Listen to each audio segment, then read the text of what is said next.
All right, it is noon, John. You ready to go?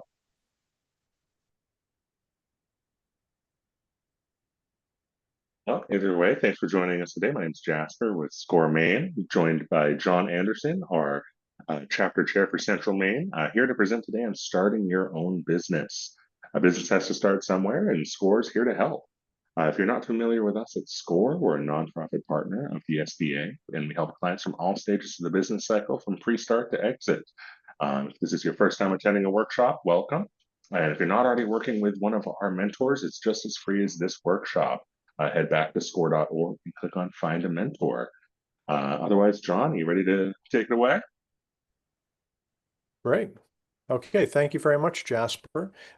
Good morning. We don't have a huge turnout, but one of the things that I was just adding into the chat, which I'll finish at a later time, is that we intend to send you the whole entire recorded presentation along with the slide deck. And just give us a couple of days to get everything rendered down and all that. But we'll send you a link where you'll be able to go ahead and pull this up at any time if you would like to, and stop it, start it whenever you would like to.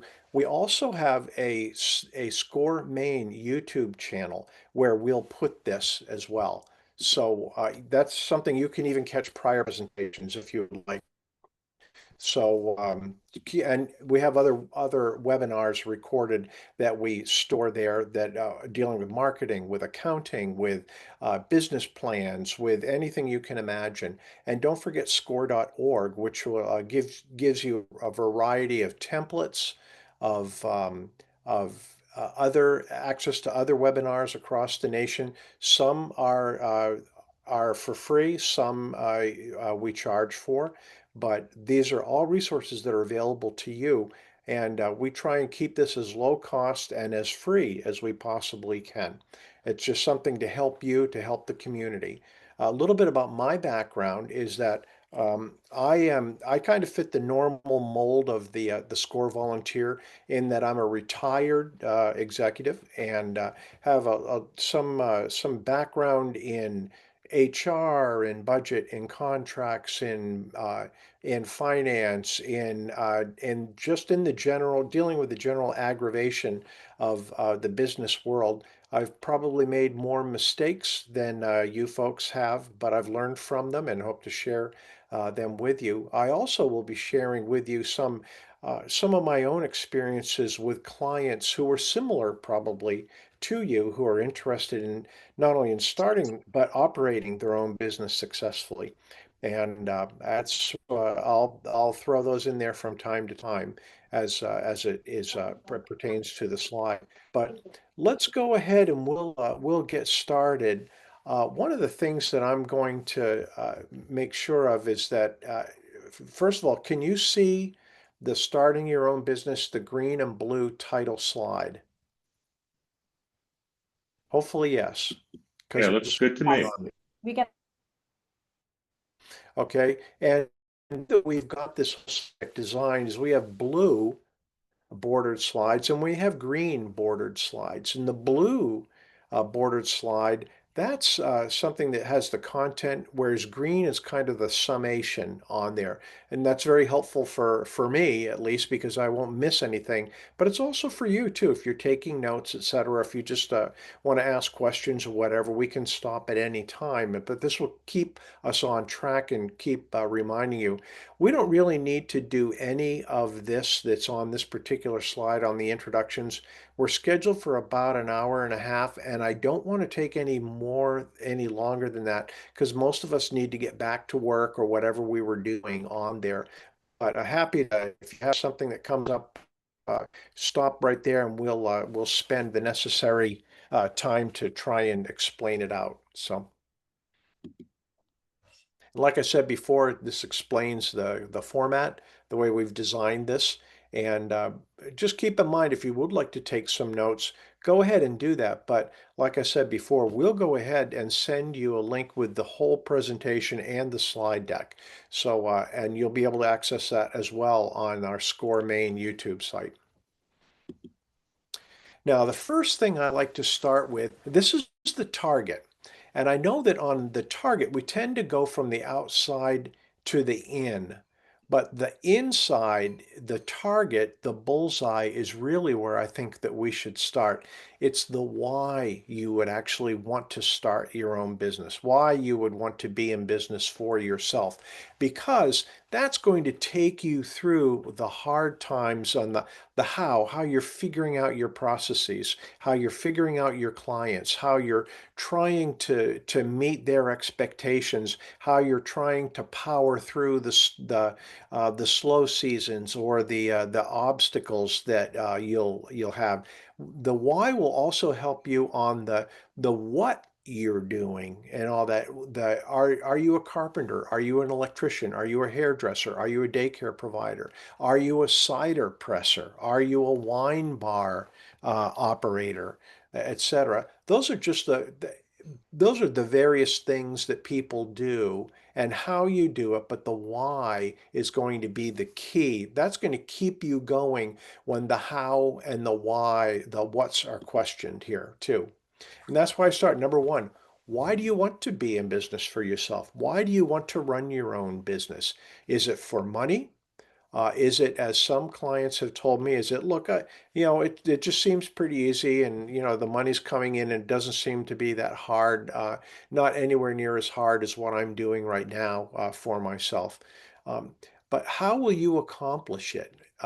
What will it be necessary to purchase? Will you need, I'm thinking of, say, one of the trades, will you need a truck? Will you need, if you're in a restaurant, what kind of a kitchen will you need? What kind of vendors will you need to be able to have a great relationship with for wine, spirits, for meats, for vegetables, etc. The rent, will you own your own building? Will you try to do that? But then what is your product or your service? Because your product and your service, um, that's the business. What are you making to provide people? What are you doing to serve them? A service, of course, being something like a dentist, a product being something like I think of carpentry, that would be, are you building a house? Are you roofing? You're providing that kind of a thing? A product as well. Are you like a pepper infused honey? We have a client who is a beekeeper and who experiments with all different types of honey and providing that. Um, and keep in mind too that whether it's a product or it's a service, these are all the things, all the side things that you're going to need around the general store picture here. These are all the things that you will need to figure out. And I think this is a good part for me to say that if you don't think, or if you think that it's going to be easy, it's very complicated and it's not a simple thing and it's not for everybody. That doesn't mean that you're no good or that some people aren't good. But I really take exception to somebody saying that, well, anybody can do it. Well, if anybody could do it, everybody would be doing it. And you think about the HR policies that you need to implement, the various equipment that you need to purchase that, of course, you pay for. And the cheaper stuff will be easier to come by, but it'll be harder to keep operational. Do you need software? Do you need special software to run your business? Do you need to know QuickBooks? You probably do. It's probably advantageous to know QuickBooks or an equivalent type of software. And your employees too. I remember that was one manager saying that the job would be easy if it weren't for the employees. But knowing how to handle people and knowing how to work through problems, knowing how to get the best out of people there too. Nobody arrives exactly at that at the I'd say you don't come into it knowing exactly how to do it. You will probably need to grow and learn and make mistakes and have some setbacks, but then to power ahead and persistence. And of course, look at the bottom there, capital. You need money. If you don't have savings, if you don't have a good credit score, if you don't have a relationship with a financial institution, preferably a local bank, someone who's vested in the community already and who knows the business climate in your particular area. Um, do you have access to capital yourself, your friends, your family, or whatever? Because it's going to take money to start, and it's going to take money, capital, to keep it going. How about your role as a business owner? This is the complicated part here. You need to be the fundraiser, to get that business to even break even. That's I have a colleague who's a CPA, retired CPA, and he said that's one of these important points is that with any client, any score client that he has, is that he tries to get to what is the break even point? How long will it take to be at that break even point? How hard will it be to stay at least at and hopefully above the break even? Okay. You'll have to be the marketer. You'll have to sell your own product. You'll have to sell your services. You'll have to be the HR person. You'll have to do all the hiring. You'll also have to do the firing, and hopefully the correction that will keep a team member from being fired. But you'll have to be the person to discern the right person to add to your team.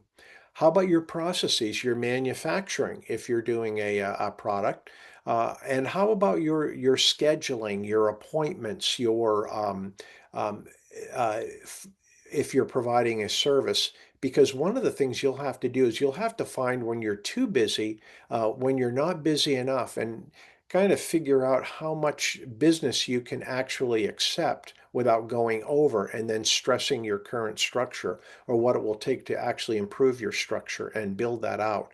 And of course, the daily monitoring your financial statements. Where are you financially? What should you be anticipating? Now, these are all things that SCORE can help you with, but you will have to do. You're ultimately responsible for there. And here's our summary slide there too. Break even.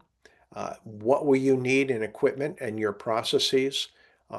Uh, what kind of vendors, the software, and the policies for your customers, for your teams, and all that, your return policy, your refund policy. And that's something too to keep in mind. You were probably not going into this business as the very first person ever offering this particular product and service. There are probably others who have gone before you who know what works and what doesn't work, uh, who may have a good way of figuring out your customers, helping you to understand your customers better. And that's something we can help you with as well too. I had one client wanted to run a cleaning business. He was in Auburn, Lewiston, Auburn, and just interested in staying right in that particular market. We were able to hook him up with a successful cleaning business operator in Portland. They were not in competition, which was very helpful. Nobody was stealing anybody's or jeopardizing anybody's market share, but it was very, very helpful for both of these people to talk with each other and to understand how important it was that I just realized that I don't have my video on. You should see my smiling face. So, but it was very, very important that they both had a chance to talk about what works and what doesn't work. And one of the things we found out that was very interesting is that my client in Auburn, we both thought that it would be easier and smarter and kind of less of a hassle to start in the commercial cleaning business, say cleaning office buildings. Um, uh, our person, our score client who was actually running a cleaning business in Portland, found out that it actually was far more lucrative to go into residential cleaning. Now, there was more footwork because you were trying to, appeal to individual families, but as you did a good job, that you'd get references on there, and your business. Your folio would increase and increase and all. And that's exactly what my client in Auburn decided to do. And he's actually doing very, very well. because of that advice that we were able to get him from a person who's already kind of been through the ropes and knows everything and can share everything and was very, very helpful. Another thing that I'd like to point out too that we advise, not many clients will take us up on this, but we do advise that if you don't have experience in a particular product or service, that doesn't stop you from starting a business in that, but what's really smart is for you to get a job and to work either part-time or full-time, maybe even on a volunteer basis if you can afford that, but work part or full-time in that particular business. Get a job so you can get a feel for it. It may save you some heartache and some capital down the road. That was one of the things that my Auburn client actually went to work for a short time for the with the Portland client and kind of got a handle on how hard or how easy it would be, what it was like to interact with customers, etc., and what the customers were really looking for, what they would settle for, what would be unreasonable, etc., and all that. But it gave him a background that he did not have, and affirmed in his case his decision. You may find that it's like, oh, I don't know if I want to do this. Maybe I'll keep on looking. But anyways, you've done some good research that's going to help you quite a bit. Something too that I'd like to focus on here. Like I said before, not everyone is cut out to run their own business, to work for themselves. Maybe that's just something that's not in your DNA, and that's perfectly okay. Most people are not. As a matter of fact, a business consultant I follow on social media, he is very fond of pointing out that I don't recommend that people start their own business. I recommend that they do not go into business for themselves, that they actually, maybe they can have some of that autonomy that they want, that leadership, some of the impactful work that they think that they'll get working for themselves.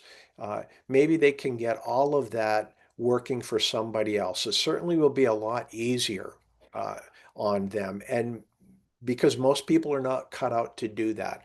I'm not discouraging you from running your own business, from starting your own business. It can be a thrilling thing, but you may not be cut out for that.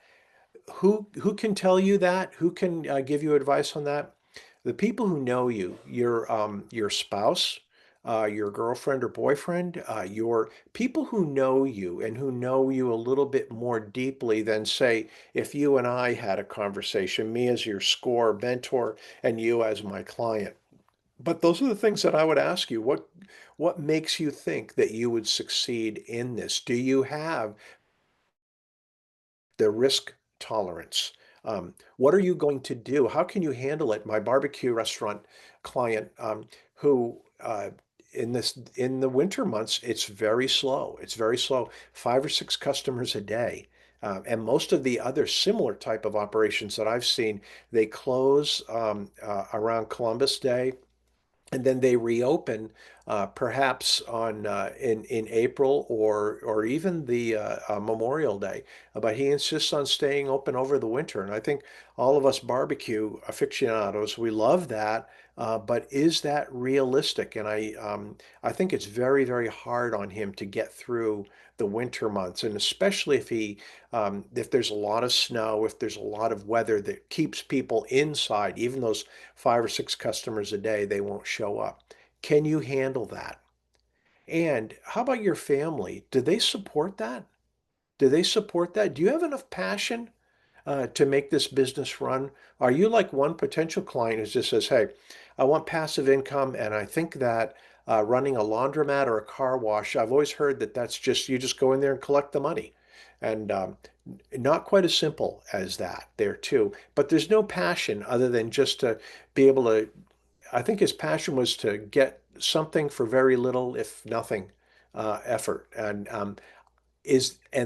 that's the why, the target, the why, the red spot that I don't think will take you through the tough times when equipment breaks, when when something gets stolen or damaged, etc., when you do have a crisis, is that going to get you through that without that kind of passion?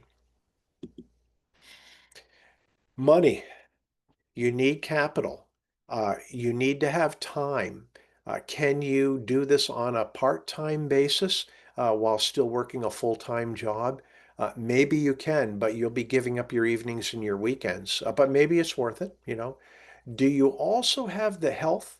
Do you have the energy? What age are you? What kind of stamina do you have? What kind of bandwidth do you actually uh, can you handle the stress on this? Is this something that's going to keep you up at night? Most of the people who will want to go into business to provide a product or service have skills. The carpenter who wants to do this on his own, uh, he knows carpentry and he's had experience in it and all that, but does he have the money for the truck? Does he have the customer interaction skill? Is he up for these 12-hour days, perhaps 14 to 16-hour days during the good weather when it's conducive to building? And then the 10 to 12-hour days in the weather like we have now, which is nice and clear and sunny where I am, but it's relatively cold out. These are questions you need to ask yourself and ask a trusted advisor like your spouse, like your boyfriend or girlfriend, like your mom or your dad, your sister, your brother, a good friend. Is this something you can see me doing and being able to exhibit? And get a few ideas, not just what you want to hear. As we've said, these are the key things. Uh, the skill you probably have, but if you don't, you can get them. But the time, you're going to have to readjust your life and your family support when you're not home a lot or when you're preoccupied, when your mood is altered by the things that you need to do and it's weighing heavily on you. And finally, the money. Will you have the money? Can you grab the money? Can you get the money? Can you keep making the capital?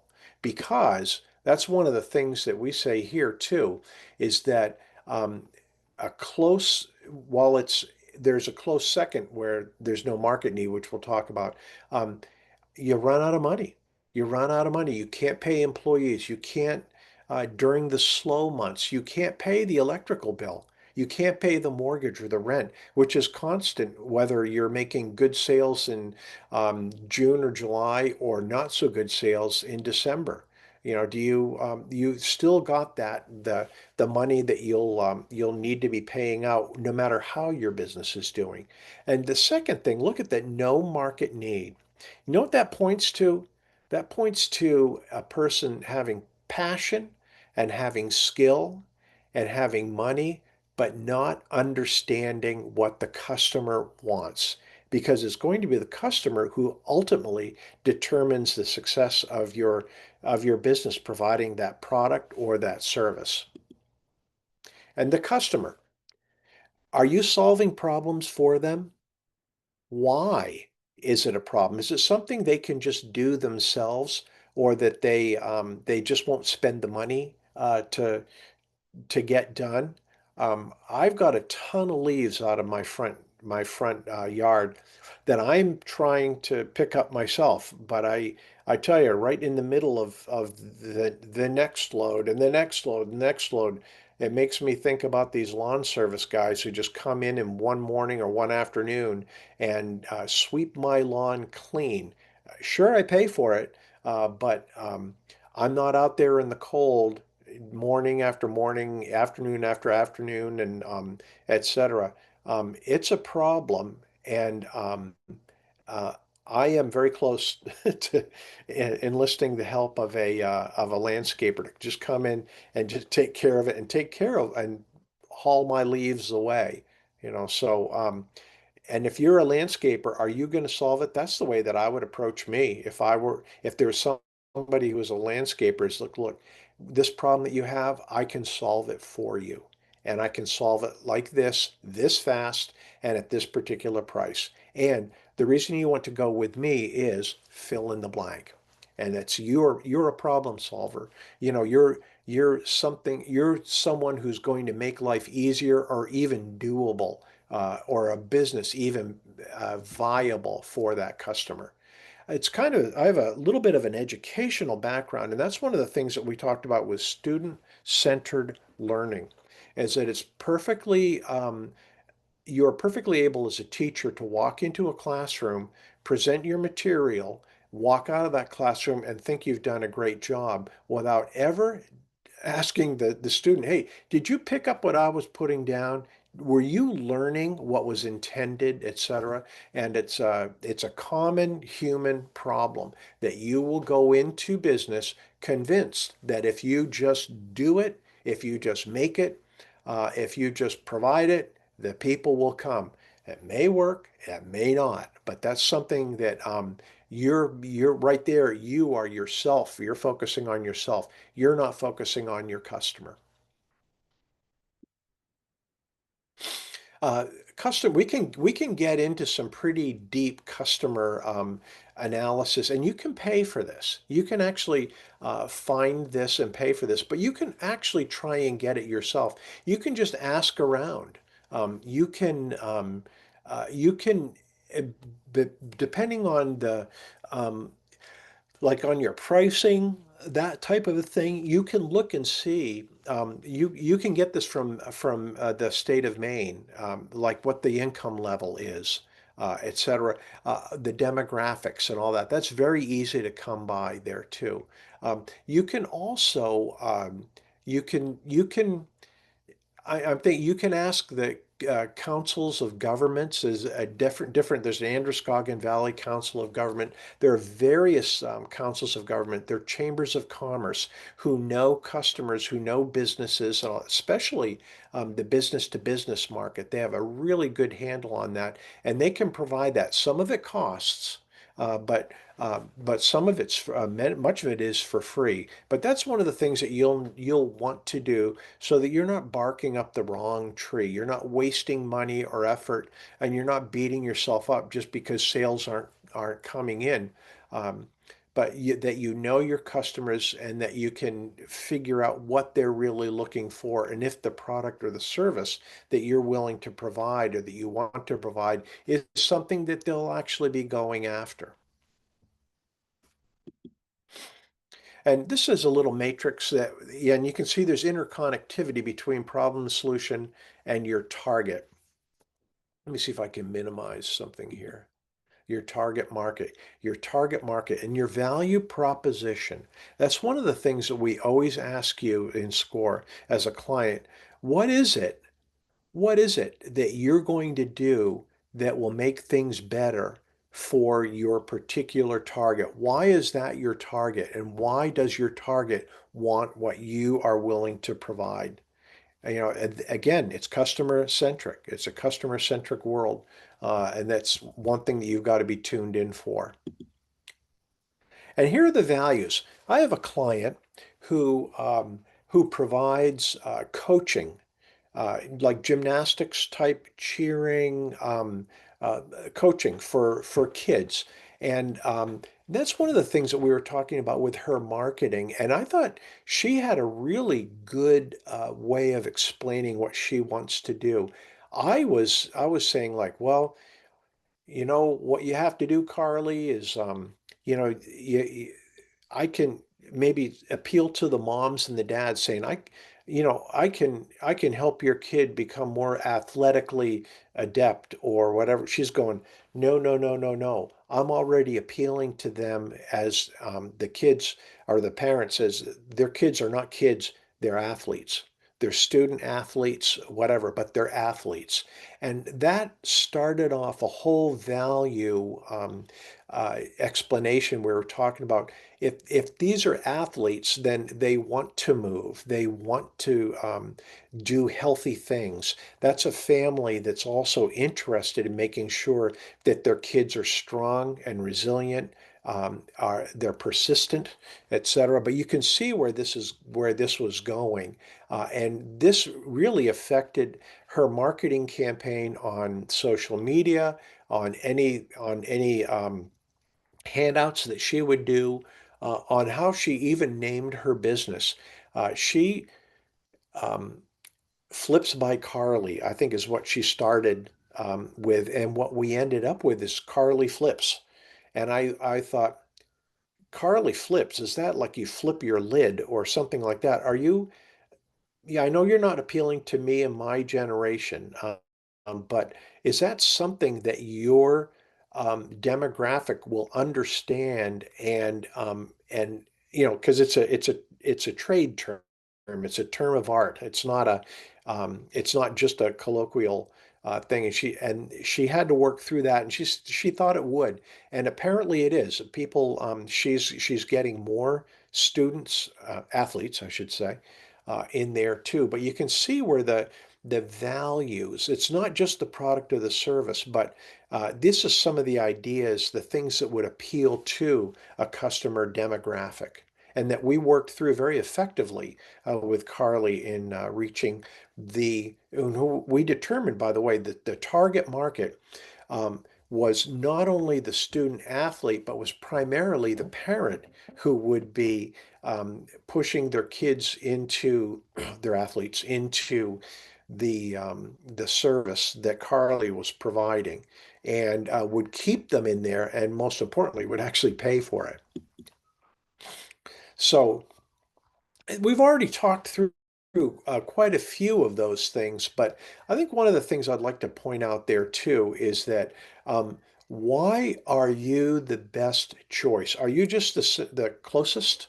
Are you the easiest to get to? Do you have the most professional looking website or social media presence or business card or whatever? Um, and how will they feel? Not how will they perform, but how will they feel interacting with you, and after they've been able to enjoy what you've been able to provide there too. Will they feel more confident? Will they feel like they're on track, etc.? And that will be something that you could even reinforce in your marketing. Now, come come to my initial sessions and then stay on track. Discipline yourself. Enjoy increased health, and build your persistence, build your stamina, etc. Something to keep them coming back. And here are some examples here too. I've given you some of my own examples there too, but these are some real world examples that we have here too. And you notice in the coffee shop, um, the artisanal coffee, that's kind of farther down the line. What initially it's a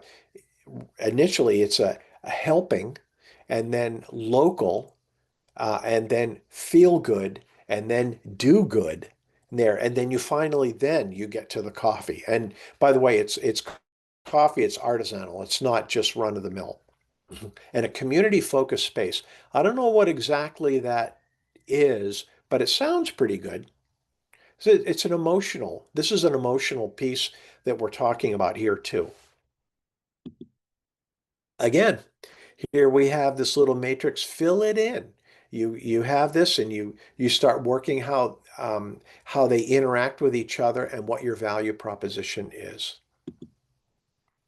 And you know what?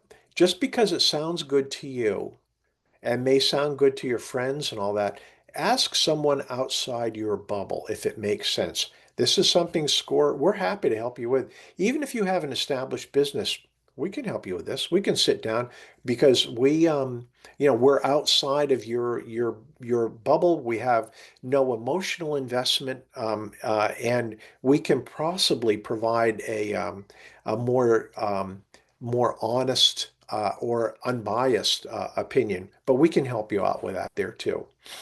And understand too that the value proposition, um, I wouldn't say it's a living thing because I think that implies that you constantly change it.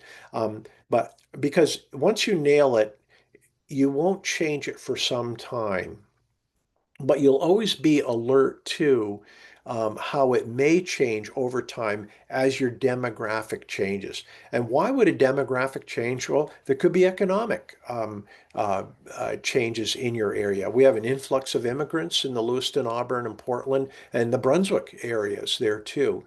We have new businesses moving into the well, Presque Isle, up in the upper Aroostook County areas, Caribou and area, the old Loring Air Force Base, they're getting I think they were building a potato chip factory, but now they have I think it's an aircraft refurbishment or installation modification business that is likely to go in there that will provide some high skill, high paid for that area jobs that are not just agriculture based, but that are taking advantage of the long runway and the hangar facilities that already exist in the closed Loring Air Force Base there too. That will bring in new people. That will bring in new people with new expectations or different expectations,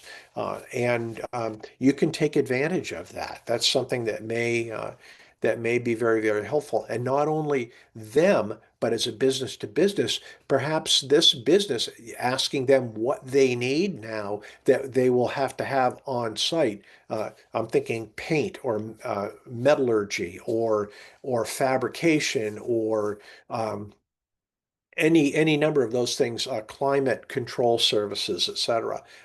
Those could be some really great opportunities for an established to establish a business and a relationship with an established business. I'd love that. I have airplanes in my blood, and that would be a very, very interesting piece. And since we just visited up there in June and had an appreciation for the area that I don't really know much about, and to see that kind of a business come in and to rejuvenate, hopefully, that area with some great folks up there and some great opportunities. And now this will be something that will be very, very helpful to them. Okay, these are all hot links. You can see as I go over them, you'll see like the little hand that comes over. I'm not going to pull them open here, but when we send you the link with the slide deck, you'll be able to go ahead and pull them down. There's some examples, etc., and some ways that you can hone in on a much better and more honest and hopefully profitable value proposition. Now comes the people part. Remember what we were saying is that business would be easy if it weren't for customers, if it weren't for your workers. Well, these are some of the experts that would probably be. Well, I know you're going to need an attorney. I know you're going to need financial help. Um, an independent insurance agent will make sure that you're covered to the extent that's necessary and that you'll get the coverage that's necessary. Do you realize that if you're in a consulting business, that you should have errors and omissions insurance? You may not realize that. You may already realize that, but that's something you will be wise to make sure that you're covered on there too. Business peers, people who you can sit down with. Chamber of Commerce is really an outstanding way for you to develop some great business peers. I know there people who the environment is such that it stays within there, that the conversations are confidential, and that you can share some of your problems and solutions. You can also share some of the ways that the some financial institutions are easier to deal with than others, etc. Certainly some vendors, some ideas. These are people who maybe have a little bit more breadth and experience and reach than you who can help you too.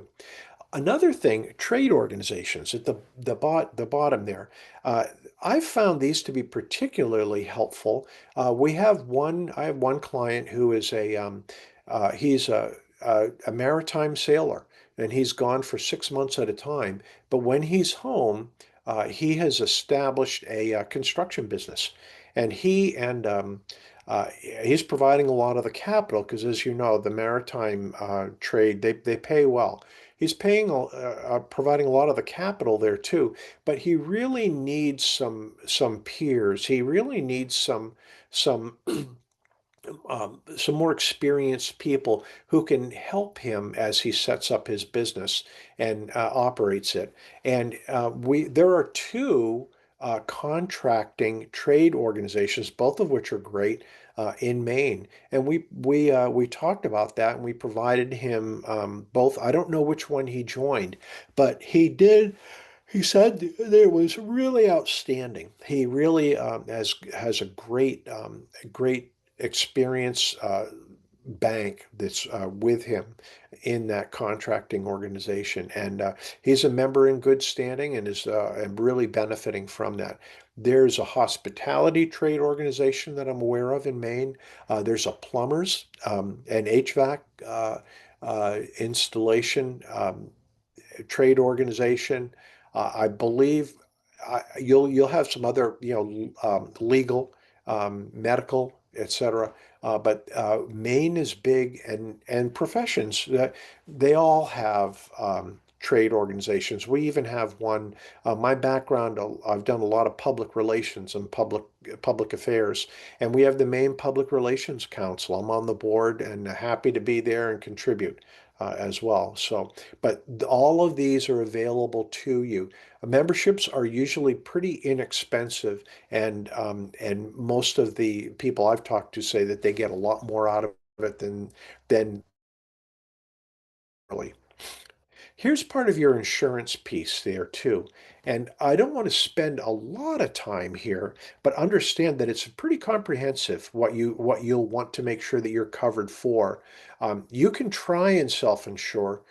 You can cross your fingers and hope that nothing happens, but a good independent insurance agent will make sure that you're covering all the bases and that you are adequately covered not only initially, but as the business grows or changes, morphs into other things, that you'll have what's necessary, and that if you have employees, that they will have what is necessary there too.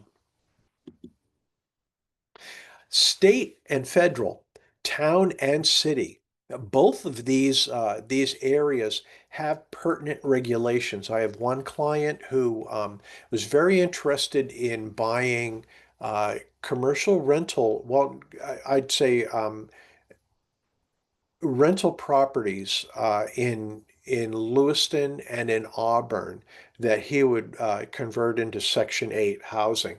And one of the things that we found, and it was very easy to find, is we just got on the Auburn city website, and we got on the Lewiston city website. We found that Lewiston had far more regulations than Auburn in terms of rental properties and the rental, uh, the landlord and renter relationship. Auburn was it didn't have quite as much. And I think that that was something that was very helpful to him and was a surprise to both of us in terms of which business climate is going to be more conducive to what you want to do. I think that he ended up going with Lewiston because it had more properties than that, but it still was something that was easily accessible, was absolutely necessary to know, and will keep you out of trouble and will help you understand the kind of product and service business environment that you would like to get into. It will help you understand those effects on there. State and federal. Um, these are going to be Maine.gov is a great site, very comprehensive. Some of it's hard to, it's bureaucratic language and all that, but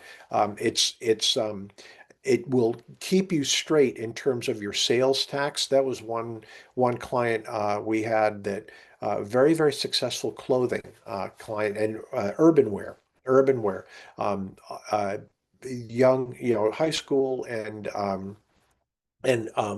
up into their 20s, a huge market for urban wear here in Maine that was Maine designed and well done too, well researched. The styles that people bought, it was catering to the customer, a great delivery.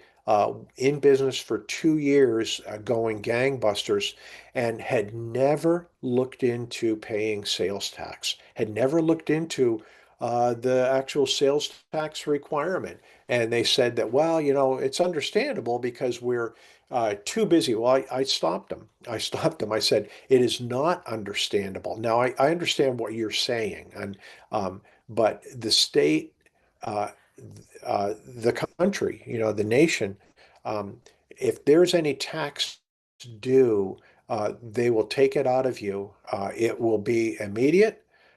It will be probably with some kind of prejudice that there will be a penalty involved because this is stuff you need to figure out, and they have it right on the website. So we got them, we got them squared away. We showed them the sales tax website. I certainly hope they followed our advice to get that straightened out because they were 2 years in arrears and had no intention until they talked to us of ever paying any sales tax. You can overlook it. Um, Hopefully, you'll be the one to catch it and not the state or not the feds, but that you'll do what's necessary to be done. And see, that's the whole thing. You're responsible. Nobody else is responsible. You have to do it and you have to get it right. That would include business licenses. There aren't many businesses that need licenses. Um, uh, they're going to your corporate structure as well, that you'll be responsible for determining that. And we can help you with that with SCORE.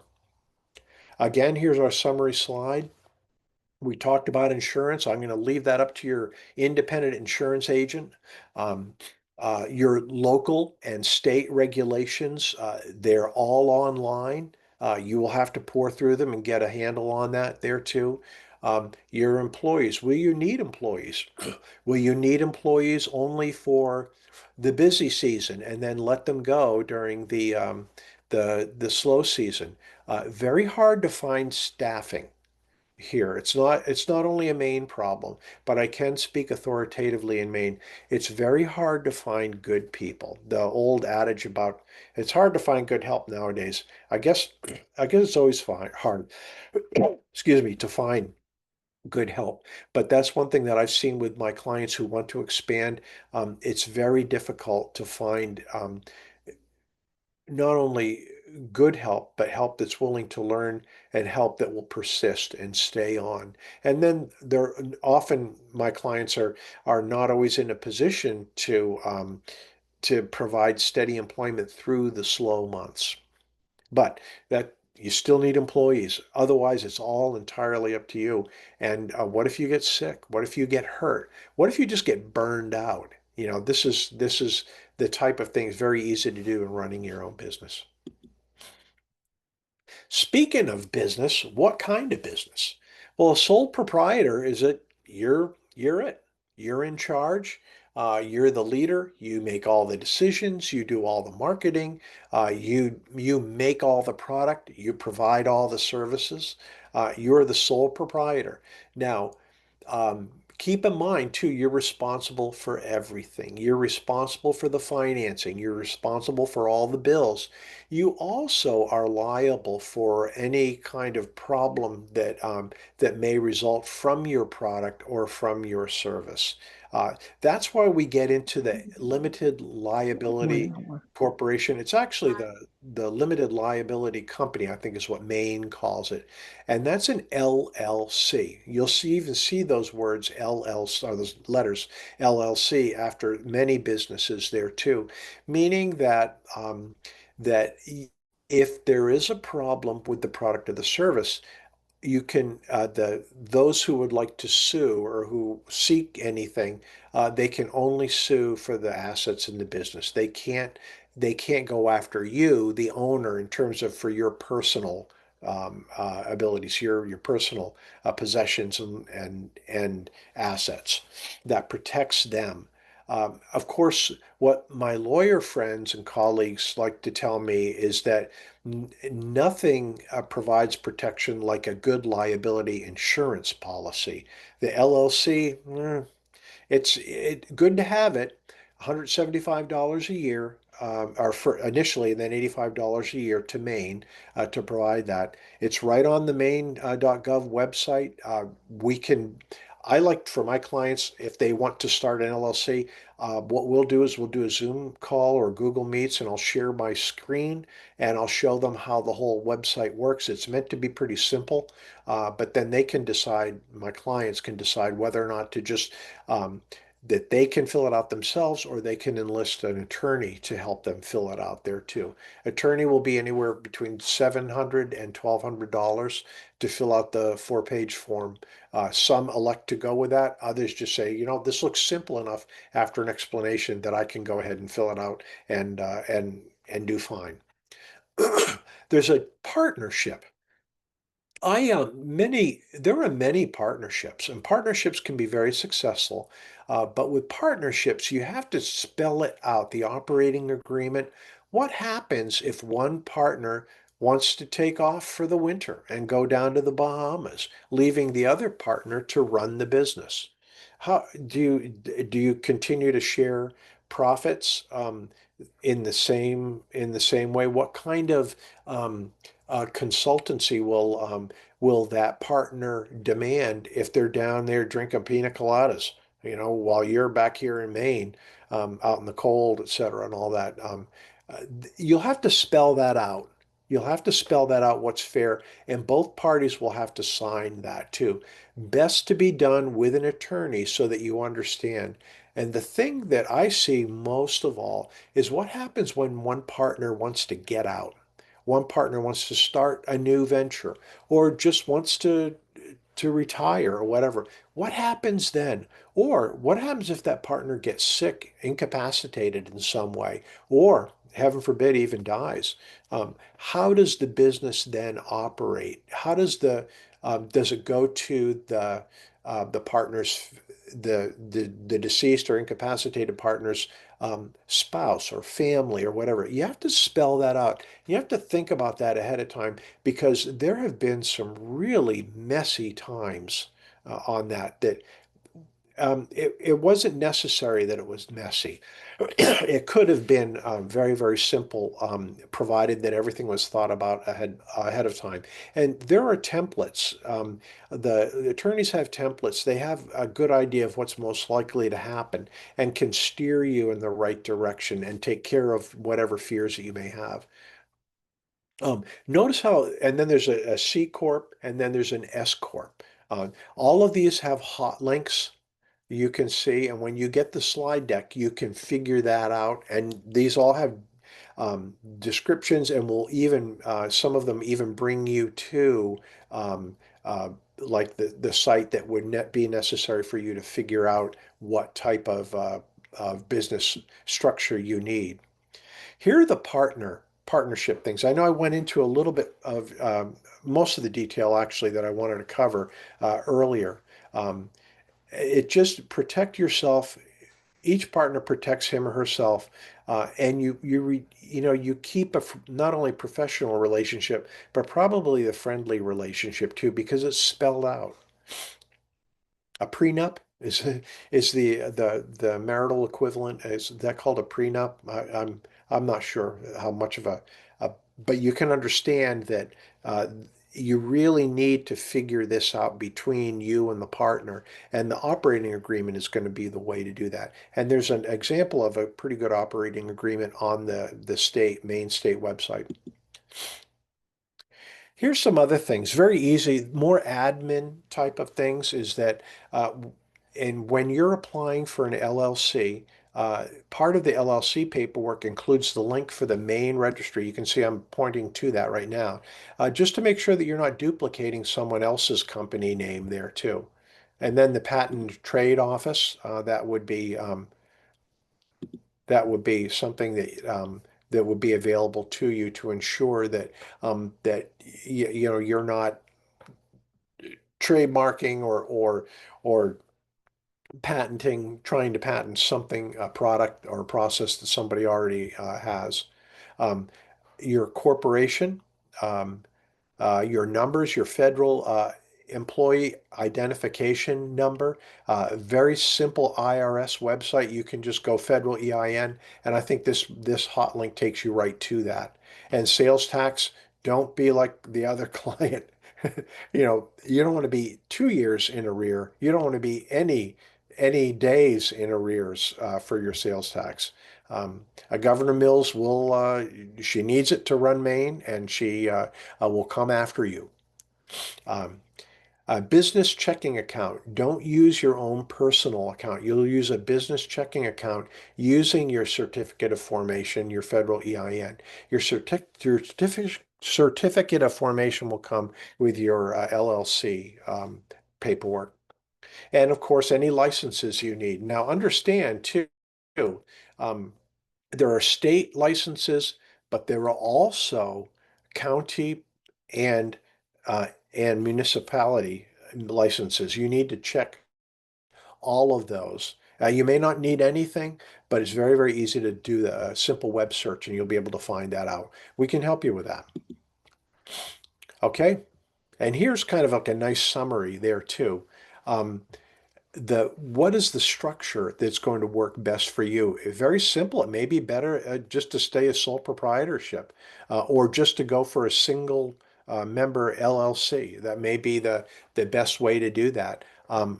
We tend to discourage partnerships because we've seen so many go south without a proper operating agreement, though I should add, without thinking that through and making sure that the individual concerns are met there too.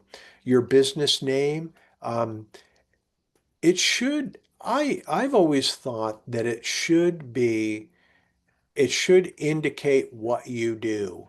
Like something for, and I'm thinking, say if I were to start a business, name it Anderson Associates. Well, what does that tell you? What do I do? It should be like Anderson Accounting or Anderson Bakery or Anderson Law Office or Anderson Public Relations and all. So give your potential customer a heads up, something that'll be helpful to them to understand who you are and what you provide. And the other things we've already talked about, I recommend a local or a regional bank because they're more invested. Are they more attuned to investing in the community? I have a restaurant client who his particular area, the local financial institutions, they have a good idea of what's already there, and they refused to finance an expansion for him because they really felt like the market was saturated, and it wasn't. Of course, my clients thinks that it's going to be something different, that he can do something different and all there too. But I use that example as I use it because they have an idea of the business climate and what the business climate can actually um, handle. And of course, they're very interested in it because they don't want to lose their investment there too. So they can be very, very helpful to you, not only to help you do what you want to do, but also to put the brakes on what could be a potentially bad decision there too.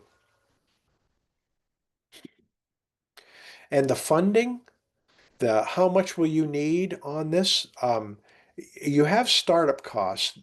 That's going to be something that will be higher. The lease, the initial lease payment, and the if there's a security deposit.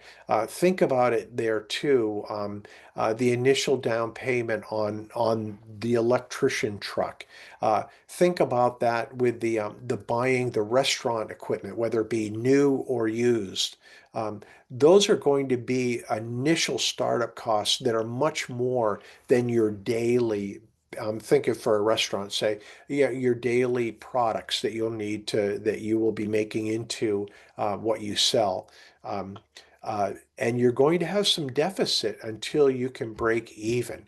When will that break even point be? And what will it take to be at that break even point? Is it best to start a business, a restaurant business in February, or would it be better to wait until the advent of the actual tourist season on there too? Um, I can't stand it. I've got to do it. I want to start it. But maybe the winter isn't the best time. But also, you don't want to be like a plumber client of mine who made a location switch to Western Maine, and I think he spent quite a few months not. He wanted to move his business as well, but he just didn't get around to marketing or checking out the area or building a customer base until he felt like, okay, now I need to start my house. My new house is ready and I'm ready and all that.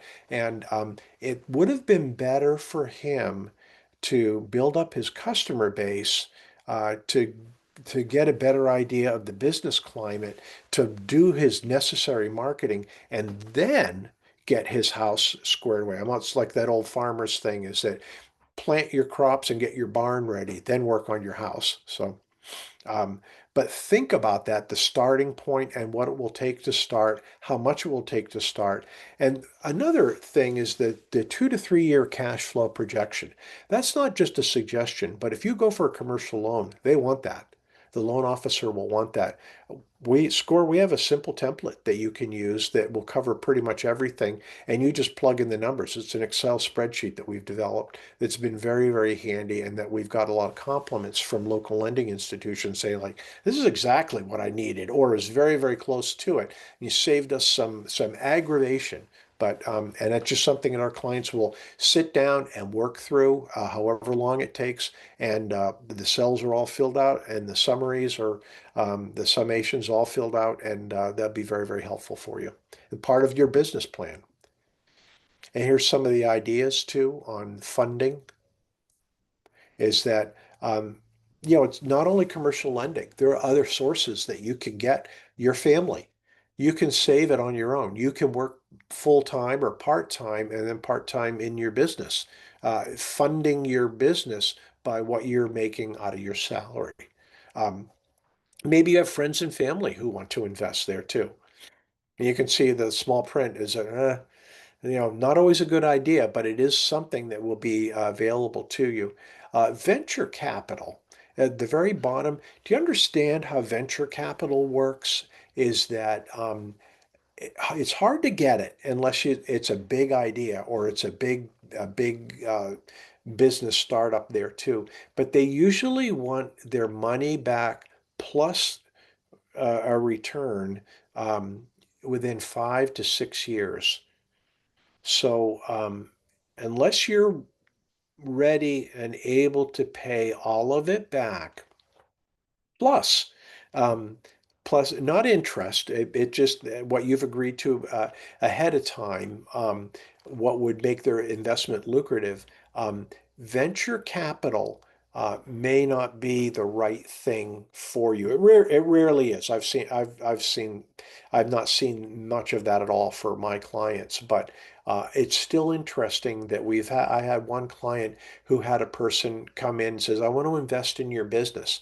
And and my client was pretty shocked to learn that, by the way, he wanted that entire investment back within 5 years, plus 40%.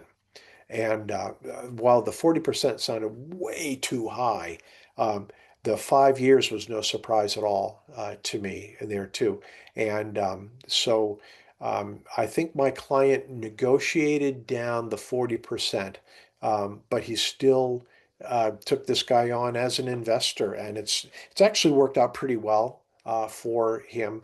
But we had one of our SCORE, a retired lawyer colleague of mine, that we both looked at the agreement, and we didn't give legal advice, but what we just said, if you need to go to an attorney and talk to an attorney, and here are the questions that you'll need to ask that attorney.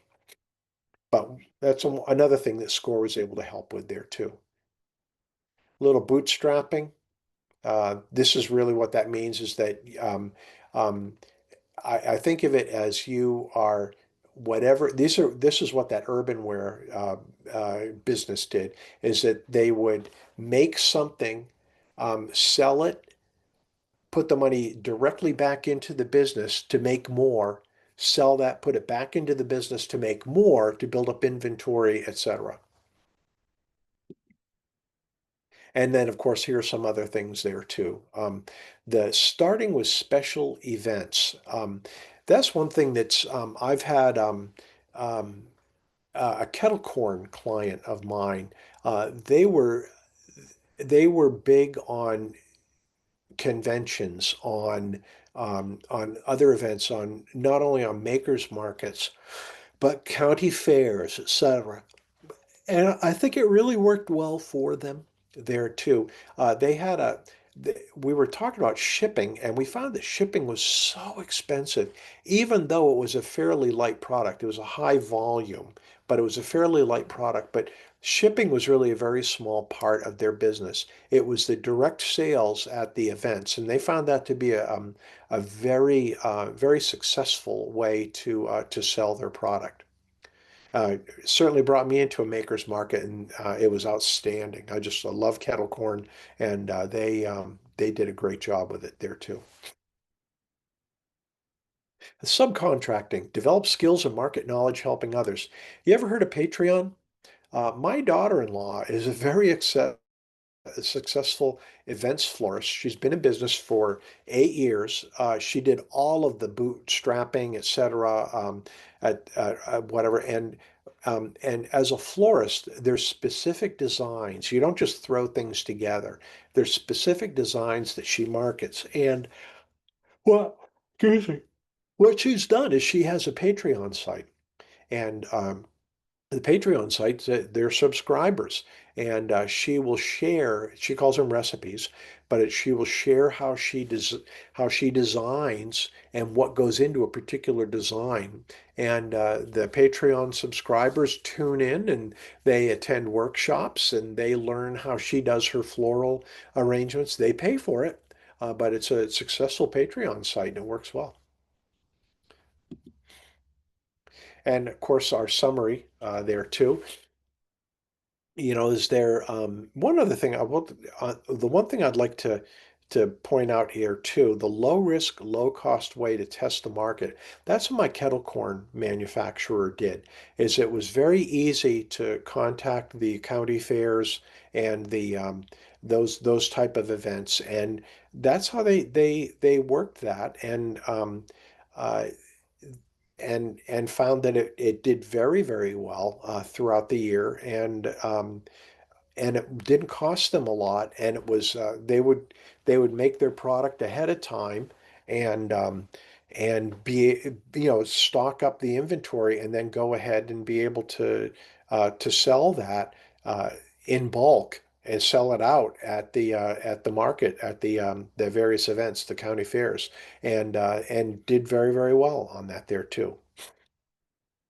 And of course, my CPA friend, the break even point. What can get you to break even? Savings, your bootstrapping, loans from friends, your commercial, etc. I just don't want to keep it restricted to savings and bootstrapping. And the financial statements, once again, these are all hot linked. We'll get them back to you. And we do have templates that we'd be happy to share with you. It's for free. You can even research them yourself on score.org and download whatever you want on there too. But you'll have to learn to use this. This is this different than you just kind of keeping up your finances and your savings, your checking, your 401k, your bills, making sure of that. It's kind of on a different level, but it's still that same degree of diligence. And that's where I see that I've had the most problem, and other mentors have had this problem where we have someone who's very, very good at their job, at their service, at their product. But they don't pay attention to this. And what I've seen really works well is it's a spouse, the say the husband who's the plumber and the wife who does the financial and the admin type of thing, or the partner, one who is saying that I'm going to be out there roofing or out there landscaping or out there running the factory that's we're making candy or pressing cider, etc. I'll do that. and then we need you to handle the admin, the contracts, the financial statements, etc. This has been a very successful business model throughout, as opposed to one person being responsible for everything. Because you can imagine how difficult that would be to be working your processes, to be working your manufacturing, to be providing the CPA, the bookkeeping services all day, and then, okay, now it's time for me to do all the admin that I need to do. That's a 16 to 18-hour day sometimes. And um, if you can hire this out. Um, you can bring on somebody who does this, but keep in mind that this is something you're still responsible for. You're the business owner. And a business plan, something we love to help people with, and you can download templates for there. But it gives you. I remember that was one thing that General Eisenhower said. He said that a plan is only going to last intact until you make contact with the enemy. But he says the planning part is everything. You're thinking about everything that goes into you being able to reach your objective. And that's the way I'd like you to think about this. What are your objectives? And what is it going to take to get there? It may be a very simple one-page business plan. I have a template for that, but it could be the 30-pager, which is in far more detail, but is very, very helpful for you to make sure that you catch everything, that you don't miss anything, that when you go for a commercial loan, that you've covered every conceivable piece of work. And we have a 36-page template, but it's more of a teaching thing because it will bring you through what you need to look at and what it needs to present on each section of that. And keeping in mind too that the business plan, it covers everything, your marketing, who your potential competition is, what your financial your 2 to 3 year cash flow looks like, who you will need, all full-time, part-time, fractionally, etc. What is your business model? Do you only plan on hitting the county fairs and the makers markets? Or is this something where you're going to have a website that will allow people to ship, use Venmo, PayPal, etc.? What is your business model? Are you going to be like my client Carly? Are you going to be I'll handle five people per session 3 times a week, and I'm at this location, and I will need this kind of equipment, and I'll be talking primarily to the parents of these athletes, or am I going to be talking to the school, the coaches, the et cetera, and building up a business that way there too. Okay. And keep in mind too, and this is something SCORE can help with, knowledgeable, skeptical review. I don't know if I'm that skeptical, but I'd like to be perfectly honest to say this could be a problem. I just I remember having a boss tell me is that hope is not a plan. And I will be the one who will be able to, I'll tell you that. I'll tell you that. Hopefully we'll still stay friends and all that, but I'll be very respectful, but at least I'll be objective to that. And that's what you're going to be faced with is objective people who, they'd love to see you succeed, but they don't want to lose their reputation or their funds in the process there too. And you're going to have to make some assumptions. There are some things you just don't know, but if they are reasonable assumptions, you know, and I will ask you that, and these other skeptical, knowledgeable people ask you that too. Is it reasonable to assume that you can keep that same volume of business throughout the slow season? Is there a slow season? Will winter affect you? Will the economic forecast? By the way, of course, you've read the economic forecast not only for Maine, but for New England and for the United States. Uh, as you have looked at that, because I have looked at that and I consider that, and I'm talking as, say, a commercial loan officer, how will you be able to weather the expected, say, downturn, if there is one? I'm not saying there is, but if there is a downturn or a shift or something like that, will you be able to weather that and keep my investment intact, by the way? A business plan, like we've discussed, it's not only for the lender, not only for any kind of an investor, um, not, and it should be something that's accessible by your employees too. And I have one client who asks his employees, "Does this make sense? Is this something that you would be willing to work under there too?" But it's for you. You're trying to think through everything that you would possibly be needing to do. You don't want to be surprised, right? It's just kind of a neat flow chart of what a business plan will probably look like. And like I said, you can download your own template right on score.org. Okay, here we are.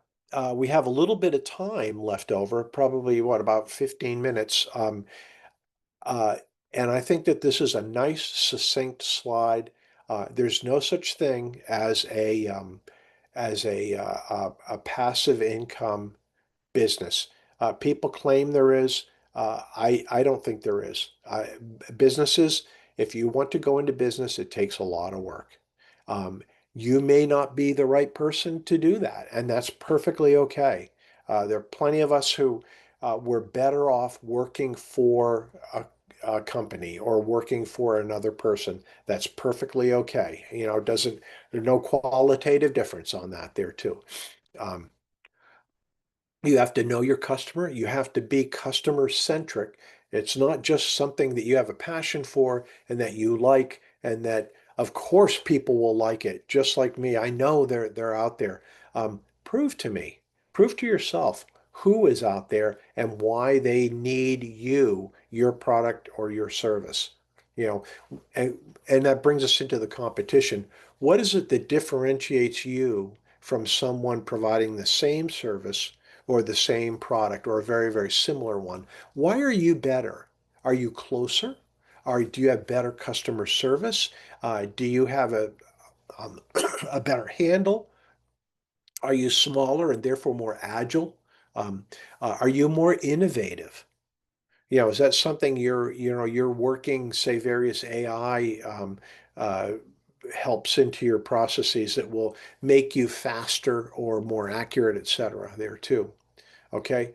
Um, you don't want to go big right from the start. You want to start small. You want to figure things out.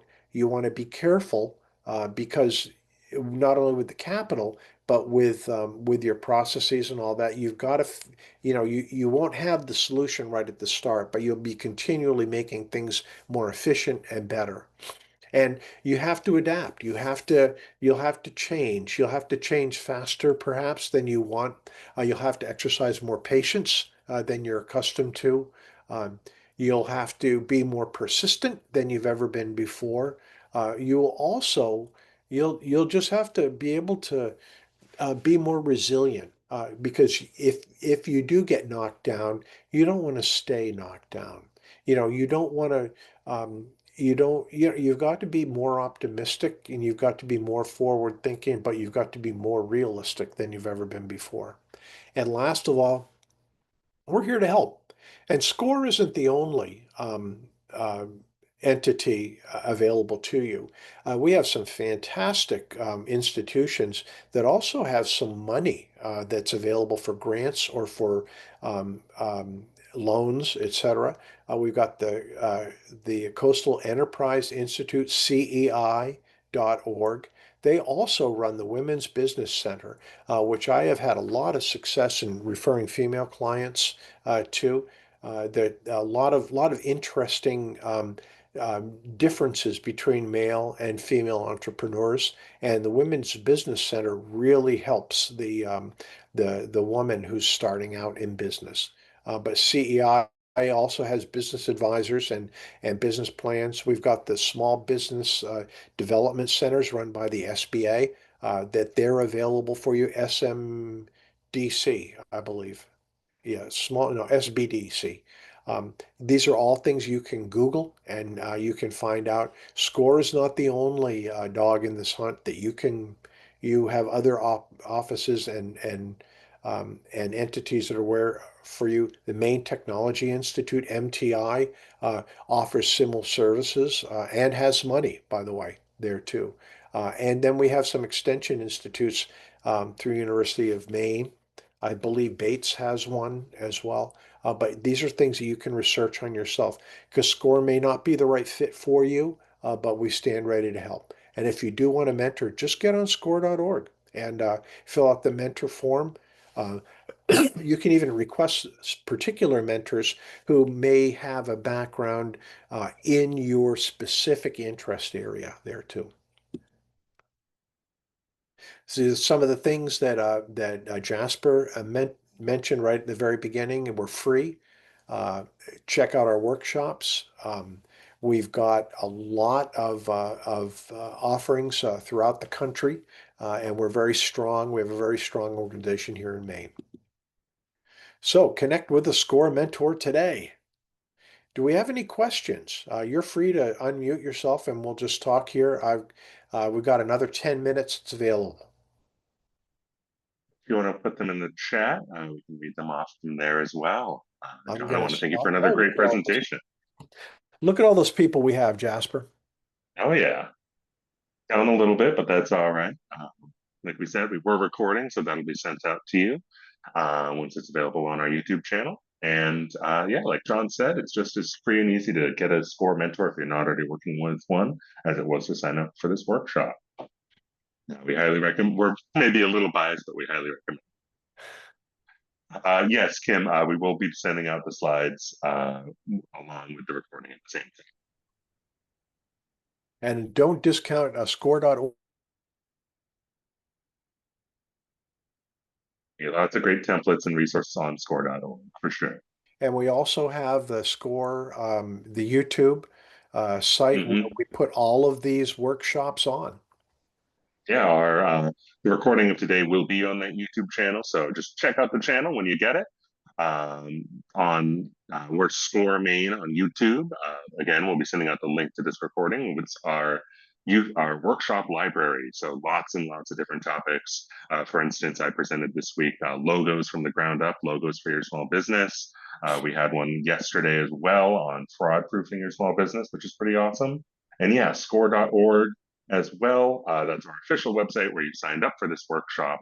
That has lots of templates, lots of other recorded workshops, workshops from around the country, as well as the rest of ours here in Maine. Yeah, do we have any other questions?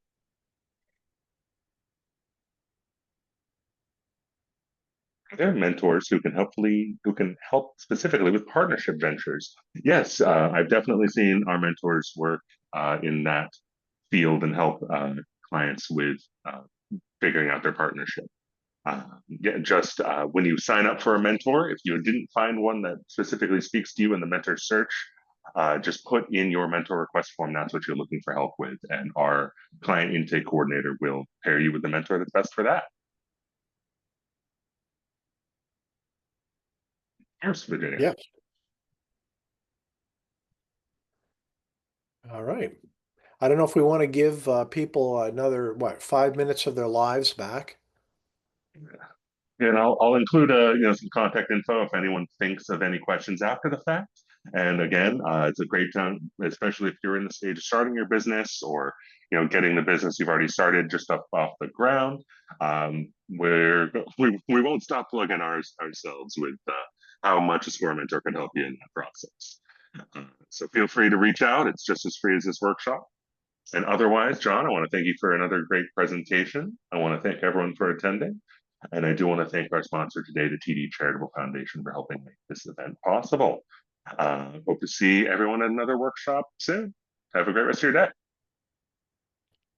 All right.